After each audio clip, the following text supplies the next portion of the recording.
큐티 라이브 김 목사입니다. 오늘 본문 말씀은 로마서 9장 11장까지 연결해서 다 보신 다음에 다시 보시면 이해가 잘 되실 것입니다.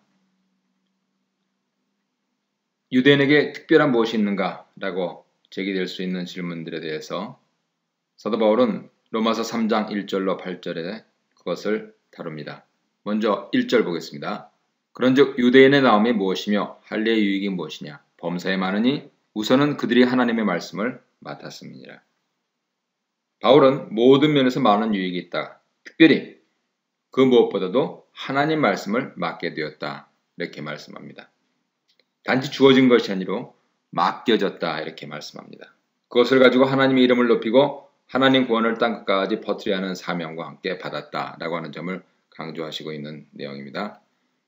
3절 4절 보겠습니다. 어떤 자들이 믿지 아니하였으면 어찌하리요? 그 믿지 아니함이 하나님의 미쁘심을 패하게 하겠느냐? 그럴 수 없느니라. 사람마다 거짓되되 오직 하나님은 참되시다 할지어다. 기록된 바 주께서 주의 말씀에 의롭다함을 얻으시고 판단 받으실 때 이기려 하심이라 함과 같으니라. 유대인들 가운데 일부가 말씀 받은 사명을 잘 감당치 못해서 신실치 못한 행동을 했을 때 위기가 찾아왔습니다. 하나님의 신실함이 이스라엘의 신실치 못함 때문에 없어질 수 없다라고 말씀하고 있는 것입니다. 하나님께서 유대인을 선택했을 때 그 선택이 잘못된 것이 아닙니다. 하나님 방법대로 모든 사람이 구원받을 수 있는 길을 차근차근 준비하셨습니다. 바로 예수 그리스도를 통한 구원이지요. 바울은 자신의 논리를 증명하기 위해서 70인역 시편 51편 4절 번역을 인용합니다. 주께서 주의 말씀에 의롭다함을 얻으시고 판단 받으실 때 이기려 하심이라 함과 같으니라. 다윗이 바세바를 범하고 나서 회개하며 지은 시인데요.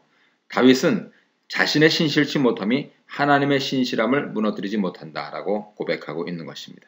즉 하나님 판단과 말씀이 절대적으로 옳다라고 하는 이 사실은 오히려 하나님의 의를 드러낸다라고 바울은 말하고 있는 것입니다. 중요한 문제가 생깁니다. 5절 보겠습니다. 그러나 우리 불의가 하나님의 의를 드러내게 하면 무슨 말하리요? 내가 사람의 말하는 대로 말하느니 진노를 내리시는 하나님이 불의하시냐? 결코 그렇지 아니하니라. 만일 그러하면 하나님께서 어찌 세상을 심판하시리요? 그러나 나의 거짓말로 하나님의 참되심이 더 풍성하여 그의 영광이 되었으면 어찌 내가 죄인처럼 심판을 받으리요? 또는 그러면 선을 이루기 위하여 악을 행하자 하지 않겠느냐? 어떤 이들이 이렇게 비방하여 우리가 이런 말을 한다고 하니 그들은 정죄받는 것이 마땅하니라. 우리 불의가 하나님의 의를 드러나게 하면 하나님이 우리에게 진노를 내리시는 대신에 칭찬해 주셔야 하는 게 아닌가라고 하는 그런 질문이 있을 수 있습니다. 왜냐하면 그때 죄인은 하나님의 도구로 사용된 것이기 때문이지요. 마치 유다복음을 기억나게 하지요. 바울은 절대로 그렇게 될 수 없다고 대답합니다. 사람은 다 자기 행위에 대한 책임이 있으며 일관되게 1장 18절부터 나오고 있는 말씀입니다. 인간의 불의가 하나님의 의를 드러낸다는 것은 궤변이고 그런 핑계는 하나님의 심판대 앞에서 결코 용납되지 않는다라고 하는 말씀이시죠. 바울은 이 문제에 대해서 자세하게 반박하기보다 강한 부정, 6절에서 강한 부정, 결코 그렇지 아니하니라 하고 넘어갑니다. 5장과 6장에서 다시 이 문제를 자세하게 거론하게 됩니다. 긴 구절인데요. 9절부터 보겠습니다. 그러면 어떠하냐? 우리는 나으냐? 결코 아니라. 유대인이나 헬라인이나 다 죄 아래에 있다고 우리가 이미 선언하였느니라. 기록된 바 의는 없느니 하나도 없으며 깨닫는 자도 없고 하나님을 찾는 자도 없고 다 치우쳐 함께 무익하게 되고 선을 행하는 자는 없느니 하나도 없도다.